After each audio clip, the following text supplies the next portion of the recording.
अगर आप पहले बुक्स पढ़ रहे हो या नोट्स लगा रहे हो और उसके बाद प्रीवियस ईयर क्वेश्चंस प्रैक्टिस करके देख रहे हो, तो इसका मतलब आप गलत स्ट्रैटेजी फॉलो कर रहे हो। इससे आप बहुत ही रैंडम प्रिपरेशन करोगे, आपको टू द पॉइंट समझ ही नहीं आएगा और हो सकता है आपकी प्रिपरेशन में डबल टाइम चला जाएगा। टाइम कम करने का क्या तरीका है कि आपको सबसे पहले तो प्रीवियस ईयर क्वेश्चंस को उतना महत्व देना पड़ेगा, क्योंकि वही ज्यादा इंपॉर्टेंट है। इससे बुक से आपको ज्यादातर क्या पता लगता है कि कौन सी चीजें इंपॉर्टेंट है या फिर हमें क्या पढ़ना है। मान लो आपका यूनिट 8 है, तो उसमें आपको ये समझ में आ जाएगा कि मुझे लिबरलिज्म पढ़ना है, पर लिबरलिज्म में क्या पढ़ना है, उसका इन डेप्थ यूपीएससी ने क्या पूछा है, उसको किस एंगल से पूछा है, ये सब चीजें आपको प्रीवियस ईयर क्वेश्चन ही बताएगा। तो यहाँ से आपको सिर्फ टॉपिक पता लग सकते हैं, बट यहाँ से आपको एग्जैक्ट क्वेश्चन समझ में आएगा, उसका एंगल, उसकी डेप्थ। कि मान लो अगर कोई क्वेश्चन पूछा है लिबरलिज्म पे, तो क्या उसमें करंट अफेयर्स ऐड हुआ है, क्या उसमें कोई अप्रोच ऐड हो रही है, थिंकर्स कौन कौन से ऐड हो रहे हैं, या क्या किस एंगल से पूछा है, एप्लीकेशन बेस पूछा है, करंट एंगल से पूछा है, इस बार का ट्रेंड क्या चल रहा है, वो सब समझ में आएगा आपको। आप करके जाओगे, प्रीवियस ईयर क्वेश्चन एक बार पढ़ो, दो बार पढ़ो, आप अनसॉल्व भी पढ़ लोगे, आपको समझ में आने लगेगा। तो पीएसआईआर में या आप देखोगे मेंस में भी, जीएस 1 2 3 4 में भी 70% क्वेश्चन थीम वाइज रिपीट होते हैं, चाहे आपका वर्ड चेंज हो जाए, कुछ लैंग्वेज बदल जाए, पर टॉपिक तो वही है ना। मान लो लिबरलिज्म पढ़ रहे हो, उसमें से अलग क्या हो जाएगा, उसमें वही ले दे के जो सब टॉपिक्स हैं जो कि आपको बुक से पता लग जाएंगे उसमें से आएगा, पर वो टॉपिक तो बहुत लंबे होंगे ना। तो उसमें एग्जैक्टली क्वेश्चंस पता लगाने के लिए यही आपको करना है। गलती सबसे ज्यादा लोग क्या करते हैं कि सीधा हम पीवाईक्यूज ना क्रोनोलॉजिकली पढ़ने लगते हैं कि 2000 पहले 25 के करेंगे, फिर 24 के, फिर 23। वो एक बहुत गलत स्ट्रैटेजी है। आपको टॉपिक वाइज टारगेट करने हैं, उससे आपको एग्जैक्ट समझ में आएगा। जैसे मैं आपको दिखाती हूँ, ये एक टॉपिक है पीएसआईआर ऑप्शनल के यूनिट 8 है। इसमें आप देखो पॉलिटिकल आइडियोलॉजी में हम सबसे पहले लिबरलिज्म देखते हैं। अगर आप ये पढ़ते कि लिबरलिज्म सीधा ईयर वाइज पढ़ोगे, तो किसी साल लिबरलिज्म पूछा है, किसी साल नहीं पूछा, उससे कुछ समझ में नहीं आएगा। उससे आप ना किसी आंसर को एक सेपरेट तरीके से ही एनालाइज करोगे, आप एनालाइज भी नहीं करोगे, और आप हर एक क्वेश्चन को ना सेपरेट तरीके से डील करोगे। मतलब कि लिबरलिज्म, हाँ ठीक है, एक टॉपिक है, हमने पढ़ लिया। फिर तो बुक पढ़ने में और प्रीवियस ईयर क्वेश्चन पढ़ने में कोई फर्क ही नहीं हुआ ना। प्रीवियस ईयर क्वेश्चन का फायदा क्या है, जब आप टॉपिक वाइज लगाओगे। लिबरलिज्म में डिक्लाइन ऑफ लिबरलिज्म भी होता है, रेवोल्यूशन पर भी पूछा है, लॉक का जो आइडिया ऑफ लिबरलिज्म है, देन रेवोल्यूशनरी आइडिया लिबरलिज्म, इस पर क्वेश्चन पूछा है, John Locke is the father of liberalism. Communitarian critic पूछा है, लिबरल डेमोक्रेसी पर पूछा है। तो इसमें क्या हो गया, overall liberalism as a topic पर आपकी कंसेप्चुअल मास्टरी हो गई। आपको उसी पर ध्यान देना है। आपको एक टॉपिक की कंसेप्चुअल मास्टरी करनी है। वो कैसे हो पाएगा, प्रीवियस ईयर क्वेश्चंस एनालाइज करके कि इस पूरे टॉपिक में ये। अब जब आप इनके आंसर लिखोगे, तो आप हर एक आंसर को एनालाइज करोगे अच्छे से, और उसमें देखोगे कि क्या पैटर्न छुपा है। वो पैटर्न को आप रिकॉग्नाइज कर पाओगे, क्योंकि हर एक आंसर में ना आप कुछ स्ट्रक्चर फॉलो करोगे, कुछ थिंकर्स फॉलो करोगे। आपको ये समझ में आएगा कि अरे थिंकर तो ले देके इसमें एक या दो ही है, उन्हीं थिंकर्स पर पूछ रहा है। तो उसका आप एक शॉर्ट नोट्स में अपना लिख सकते हो कि भाई यहाँ पर मेरे को अगर लिबरलिज्म पढ़ रहा हूँ तो लॉक है, और दूसरा है आपका फलाना थिंकर इस पे, ठीक है। तो आपका क्या हो जाएगा कि आपने इक्के दुक्के थिंकर जो है यहाँ पर नोट करके रख लोगे, कि मान लो थिंकर्स पर्सपेक्टिव में अलग थिंकर आएगा, Locke as a father of liberalism, इस तरीके से। देन इसमें हर एक क्वेश्चन ना सेपरेट तरीके से आपका ट्रीट नहीं होगा। बहुत बार ऐसा होता है कि हम ये भी आइडिया लगा लेते हैं कि एग्जाम में इस टॉपिक पर इस बार क्वेश्चन पूछा जा सकता है या नहीं, या फिर किस टाइप का क्वेश्चन पूछा जा सकता है। अब आपको टॉपिक वाइज मैपिंग करनी है, जो कि एक करेक्ट मेथड होता है। आपको सबसे पहले सिलेबस उठाना है। सिलेबस में मान लो आपने ये लिबरलिज्म टॉपिक उठाया, अब इसमें ना जितने भी टॉपिक हैं उसकी पूरी एक टॉपिक बकेट बना लेनी है। जैसे कि लिबरलिज्म हुआ, सोशलिज्म हो गया, state sovereignty, liberty, equality, power, rights, democracy, ये सारे बकेट लिस्ट बना ली आपने कि ये सारे टॉपिक्स हैं। अब इन टॉपिक्स के ना आपको previous year questions pull out करने हैं। देखो वैसे तो लोग कहते हैं कि 10 से 15 साल के करके चले जाए तो हो जाएगा, उससे सिर्फ ट्रेंड पता लगता है, डेप्थ नहीं पता लगेगी, आपकी प्रिपरेशन पूरी नहीं होगी। ये मैं आपको साफ बता रही हूँ। आपको फलानी कोचिंग जो मर्जी बताती हो, आपके लिए ये जानना जरूरी है। आप एक अटेम्प्ट दोगे, दो अटेम्प्ट दोगे, तीसरे चौथे अटेम्प्ट में आपको यहीं आना पड़ेगा, ये समझने के लिए कि 40 से 45 साल के प्रीवियस ईयर क्वेश्चंस आपको करने पड़ेंगे। 45 साल के ना हो तो मिनिमम 40 साल के तो करो। 45 साल के भी इतने ज्यादा नहीं है। अभी लिबरलिज्म देखो ना, ये सारे 45 साल के क्वेश्चंस थे, वही टॉपिक्स तो रिपीट हो रहे हैं, वही तो थिंकर है, वही ले देके गिने चुने टॉपिक्स हैं। कि आधी से ज्यादा बार तो क्वेश्चन पूछे भी नहीं जाते हैं ना। कितने सारे साल ऐसे भी गए हैं जिसमें से क्वेश्चन नहीं पूछे हुए हैं। इस वजह से इतने लंबे टाइम का कर जाओगे, आपको एनालाइज आप कर पाओगे। अच्छा, प्रीवियस ईयर क्वेश्चन में भी सिलेक्टिव होना है, इस बारे में भी हम बात करने वाले हैं अभी। तो इससे आपको थीम पता लगेगी, पैटर्न पता लगेगी, इन डेप्थ एनालाइज आप कर पाओगे। बिल्कुल स्ट्रैटेजिकली चलो, सिलेबस पकड़ो, उसके टॉपिक निकालो, प्रीवियस ईयर क्वेश्चन निकालो। ये तो खुद से भी अगर आप प्रिपेयर कर रहे हो तो भी आपके लिए फायदा है। अब आपको हर एक टॉपिक को कैसे पढ़ना है, आपको ना सबसे पहले बिना किताब पढ़े प्रीवियस ईयर क्वेश्चन सारे पढ़ जाने हैं। आप अनसॉल्व बुकलेट उठाओ, जनऑप्स वेबसाइट पे जाओगे तो वहां पर आप अनसॉल्व फ्री बुकलेट दी हुई है, उसको डाउनलोड कर लेना, मेंस की भी दी हुई है। यहाँ पर आप प्रीवियस ईयर क्वेश्चन सबसे पहले पढ़ जाओ। उसके अंदर आपको कुछ कुछ चीजें आइडेंटिफाई करनी है कि कौन कौन से ऐसे वर्ड्स हैं जो रिपीट हो रहे हैं, कौन सी ऐसी कोर डिबेट्स हैं जो रिपीट हो रही हैं, कौन से ऐसे कॉमन थिंकर्स हैं। ठीक है, जैसे हो सकता है कि लिबरलिज्म में जो थिंकर है वो थिंकर सोशलिज्म में ना हो, बट जो सोशलिज्म में थिंकर है वो पर्टिकुलर थिंकर फॉर एग्जाम्पल आपकी यूनिट 2 के किसी थिंकर से मैच करता हो। तो अभी क्या है कि आपके जो कुछ कॉमन थिंकर्स होंगे, ले देके वही गिने चुने थिंकर्स हम पढ़ते हैं, मार्क्स पढ़ लेते हैं, जेएस मिल पढ़ते हैं, लॉक पढ़ते हैं, रूसो, हॉब्स, टीएच ग्रीन, ये सब थिंकर्स हैं, उनकी एक लिस्ट बना लो। ठीक है ना, कुछ कॉमन थिंकर्स नोट करके रखो हर एक टॉपिक के हिसाब से। अब आपको क्या करना है, मान लो लिबरलिज्म लिखा, उसमें आपने लिखा ये जॉन लॉक फलाना थिंकर है, ये मेरे को पढ़ के जाना है। उसके बाद आप अपने नोट्स अगर कर रहे हो कहीं से फॉलो तो वो उठा लो, या फिर कोई किताब रेफर कर रहे हो तो वो उठा लो। अब जब आप नोट्स पढ़ोगे ना, अब नोट्स में जो जब आप लिबरलिज्म टॉपिक को पढ़ोगे, टॉपिक को पढ़ते हुए अब आपके माइंड में वो क्वेश्चंस चलने चाहिए जो क्वेश्चन आपने प्रीवियस ईयर क्वेश्चन के टाइम पे पढ़े थे, जो लिबरलिज्म में क्वेश्चंस थे। आप लिबरलिज्म एज अ टॉपिक जब पढ़ोगे ना, अब आप जब आपके माइंड में वो क्वेश्चंस होंगे जो यूपीएससी ने पूछे हुए हैं, तो आपका माइंड एग्जैक्ट यूपीएससी की ही प्रिपरेशन मोड में होगा, ना कि कोई पीएचडी करने वाले प्रिपरेशन मोड में। हमें पीएचडी नहीं करनी है, हमें यूपीएससी एग्जाम क्रैक करना है। तो आपका क्या है, लिबरलिज्म पढ़ते हुए माइंड कहाँ जाना चाहिए, माइंड में होने चाहिए, या फिर साइड में एक बुकलेट रख लो प्रीवियस ईयर क्वेश्चन की, चाहे तो आप उसको प्रिंट आउट करा के रख लो।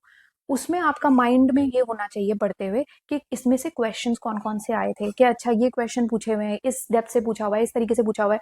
तो आप क्या रिकॉग्नाइज कर पाओगे पूरे लिबरलिज्म टॉपिक में कि ये इंपॉर्टेंट है पढ़ना और ये इंपॉर्टेंट नहीं है। तो जो इंपॉर्टेंट नहीं है ना, उसको छोड़ते चले जाना, क्योंकि लिबरलिज्म पूरा पूरे पूरे ना किताबें नहीं, उसमें ग्रंथ नहीं लिखने हैं। ठीक है ना, हमें इतना पढ़ना है, हमें इन दी एंड एग्जाम क्रैक करने के लिए क्वेश्चंस, आंसर्स और इंपॉर्टेंट टॉपिक्स टारगेट करने हैं। वो जब आप प्रीवियस ईयर क्वेश्चन करके जाओगे, 1 से 2 बार पढ़ना, आपको खुद समझ में आने लगेगा कि यूपीएससी किस हिसाब से क्वेश्चंस पूछता है। वही टॉपिक पढ़ते हुए माइंड में रखना, हो जाएगा। तो आपको क्वेश्चन पहले करके फिर कंटेंट पे जाना है। कंटेंट करने के बाद क्वेश्चन अगर कर रहे हो तो ये गलत स्ट्रैटेजी है। अब जब आप प्रीवियस ईयर क्वेश्चन कर रहे हो तो previous year question based micro notes बनाओ जो कि एंड में आपके काम आएंगे। हम क्या करते हैं ना, पढ़ते हुए नोट्स बनाते हैं लंबे लंबे, उसमें थ्योरीज लिखने लगते हैं, पैराग्राफ पे पैराग्राफ छाप देते हैं, जो कि गलत स्ट्रैटेजी आ गई। देखो एंड के टाइम में मैं आपसे बोल रही हूँ, अगर एग्जाम से 4 दिन पहले कि आपको अपने नोट्स उठाने हैं, बस एक बार रिविजन कर पाओगे अगर इतने लंबे नोट्स बनाओगे तो। बट अगर मैं आपको बोल रही हूँ ये 1 पेज का नोट है, पढ़ लो फटाफट, पढ़ लोगे ना, एग्जाम से थोड़ी देर पहले भी पढ़ पाओगे। तो आपको क्या 1 से 2 पेज के माइक्रो नोट्स हर एक टॉपिक का बनना चाहिए, इससे ऊपर नहीं, जिसमें आनी चाहिए 3 से 4 थिंकर्स, 2 करंट एग्जाम्पल्स या फिर कोई केस स्टडी ले लो, करंट अफेयर्स या केस स्टडी कुछ भी, 3 की डिबेट्स, इंपॉर्टेंट डिबेट्स होनी चाहिए। ठीक है, ये आपका फाइनल रिविजन मटेरियल बनता है, ये है पर टॉपिक बेसिस पे, चाहे आप मेंस दे रहे हो चाहे आप ऑप्शनल दे रहे हो।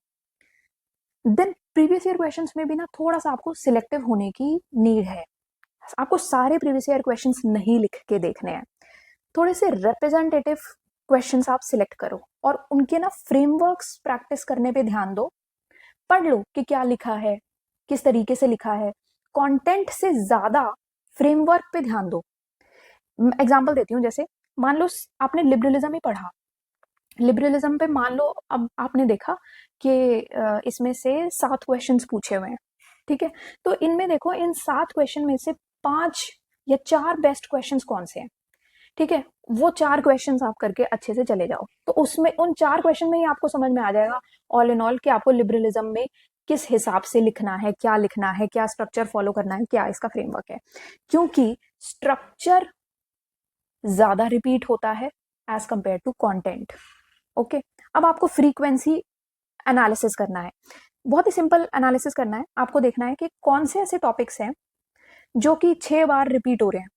ठीक है, या फिर कौन सा ऐसा थिंकर है जो बार बार रिपीट हो रहा है, ये होती है फ्रीक्वेंसी एनालिसिस।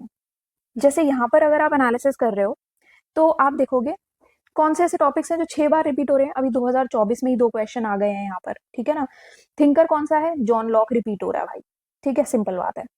उसके बाद आपका देखो यहाँ पर टॉपिक्स में कौन से हैं कि लिबरलिज्म एज अ टॉपिक काफी बार पूछा गया है। देन आप सोशलिज्म में जाओगे मार्क्सिस्ट थॉट आप देखोगे, प्री मार्क्सिस्ट एक प्री मार्क्सिस्ट है, एक पोस्ट मार्क्सिस्ट है, तो मार्क्सिस्ट तो यहाँ पर अच्छा खासा पूछा जा रहा है। उसके बाद एक से दो थिंकर आप और देखोगे, जैसे कि यहाँ पर आप देखो Ambedkar critic of Marxism. Ambedkar ऐसा टॉपिक पूछा जा रहा है जो कि है आपका 2013 का क्वेश्चन आया था, बट यहाँ पर मैं आपको दिखाती हूँ। जो आपका यूनिट 9 है ना, यहाँ पर आप अंबेडकर वाला टॉपिक देखो तो अंबेडकर पे काफी क्वेश्चंस पूछे हैं। 2023 में पूछा है, 22 में पूछा है, 20 में भी पूछा है, 18 में भी पूछा है। तो अंबेडकर एज अ टॉपिक काफी पूछा जा रहा है। तो यहाँ से क्या है, आप एनालाइज कर पाते हो। जैसे महात्मा गांधी भी पूछा गया है, बट आप देखो इतना नहीं, कम है। एम एन रॉय पर भी पूछे गए हैं क्वेश्चंस, और रीसेंट टाइम्स में भी पूछे जा रहे हैं। ठीक है, कौटिल्या पर क्वेश्चंस पूछे जा रहे हैं, धर्मशास्त्र पे क्वेश्चंस पूछे जा रहे हैं। तो ये कुछ इंपॉर्टेंट टॉपिक्स मिलते हैं। फेमिनिज्म पर क्वेश्चंस पूछे जा रहे हैं। तो आपको क्या करना है, आपको यहाँ से समझ में आएगा कि ये टॉपिक्स हैं, ये थिंकर हैं जो बार बार रिपीट हो रहे हैं। उससे आपको वो भी समझ में आ जाएगा कि कौन सी यूनिट्स करनी है, यूनिट्स के अंदर भी कौन से टॉपिक्स करने हैं, किस हिसाब के क्वेश्चंस करने हैं। तो आपको प्रीवियस ईयर क्वेश्चंस में थोड़ा सा सिलेक्टिव होना है। ठीक है, ऐसे ही सेम चीज आपको इंटरनेशनल रिलेशन में फॉलो करनी है। फिर GS1 में, GS3, GS4 सब में आपको ये फॉलो करना है। तो इससे प्रायोरिटाइजेशन आपको समझ में आता है, थोड़ा सा रिस्क मैनेजमेंट हो जाता है। बस लास्ट जो क्वेश्चन ज्यादातर स्टूडेंट्स पूछते हैं कि कितने साल के प्रीवियस ईयर क्वेश्चंस काफी हैं। तो कुछ लोग कहते हैं 10 से 15 साल, बोल देते हैं क्योंकि कोचिंग्स क्या है 10-15 साल की ही देरी होती है, इसलिए बोल देती हैं। बट आपको पता है कि जब नहीं भी थे हमारे पास, हम तब भी यही बोल रहे थे कि 40 से 45 साल के तो करके जाओ। और आज है जब हम लोगों के पास 40-45 साल के प्रीवियस ईयर क्वेश्चन, तब भी, और तब तो ऑब्वियसली मैं यही बोलूंगी कि ये तो आपको करके जाना ही है, चाहे आप यहाँ से करो चाहे कहीं और से करो, इतने आपको करके जाने हैं। उससे बहुत, आप अगर पूरे सारे प्रीवियस ईयर क्वेश्चन लिख नहीं रहे हो तो एटलीस्ट सिलेक्टिव हो जाओ, आपको पैटर्न समझ में आएगा, डेप्थ समझ में आएगी। ठीक है, पुराने क्वेश्चन देखो थीम रिकॉग्निशन के लिए होते हैं। ठीक है, PSR अभी आपके ऑप्शनल्स या आपकी मान लो GS2 भी आप कर रहे हो, ड्रामेटिकली कुछ बदल नहीं जाएगा। आपके करंट अफेयर्स ही तो नए ऐड होंगे।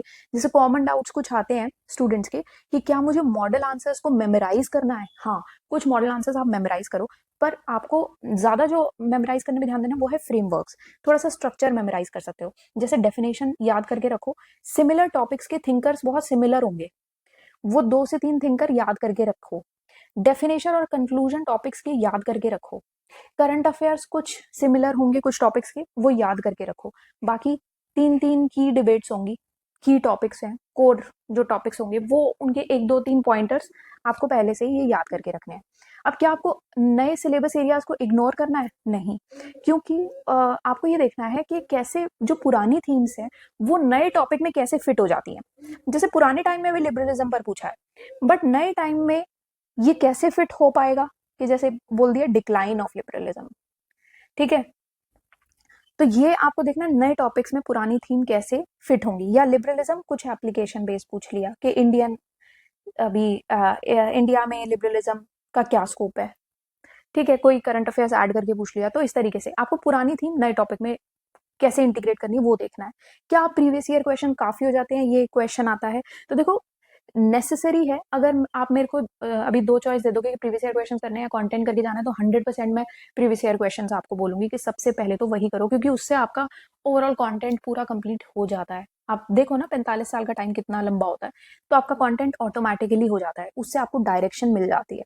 ओके, तो आपका फायदा इससे ये होगा, जो ओवरऑल मैंने आपको बताया, आपको यूपीएससी का लॉजिक समझ में आएगा एग्जैक्टली क्या है। चाहे कोई टीचर कुछ भी बोलता रहे, आपको खुद से देखना है, समझना है। ठीक है, दिमाग लगाना अपना, यूपीएससी के पैटर्न्स को देखना, उसके सिलेबस को देखना, किसी फालतू टीचर की बातों में नहीं आना जस्ट बिकॉज उनको मार्केटिंग करनी है। मार्केटिंग आजकल बहुत ज्यादा चलती है, तो सिर्फ अंधाधुन उस चीज को फॉलो मत करना। आपका 40% सिलेबस रिड्यूस हो जाएगा, जो मैं बता रही हूँ, अगर आप वही एग्जैक्टली फॉलो कर गए तो। ठीक है, अब दूसरी चीज ये है, this is our website synopsisias.com। यहाँ पर आप ऑप्शनल्स में जाओगे, अपना ऑप्शनल चेक कर सकते हो। प्रीवियस ईयर क्वेश्चंस में जाओगे तो सॉल्व्ड प्रीवियस ईयर क्वेश्चंस की बुकलेट, चाहे वो प्रीलिम्स हो, मेंस हो, या ऑप्शनल्स की चाहिए, आपको जो भी चाहिए वो आपको यहाँ से मिल जाएगी। जीएस के कोर्सेज यहाँ हैं, ऑप्शनल्स ये हैं। अगर आप फॉरेस्ट सर्विसेज के लिए प्रिपेयर कर रहे हो तो यहाँ से आप देख सकते हो, व्हाटएवर सूट्स यू।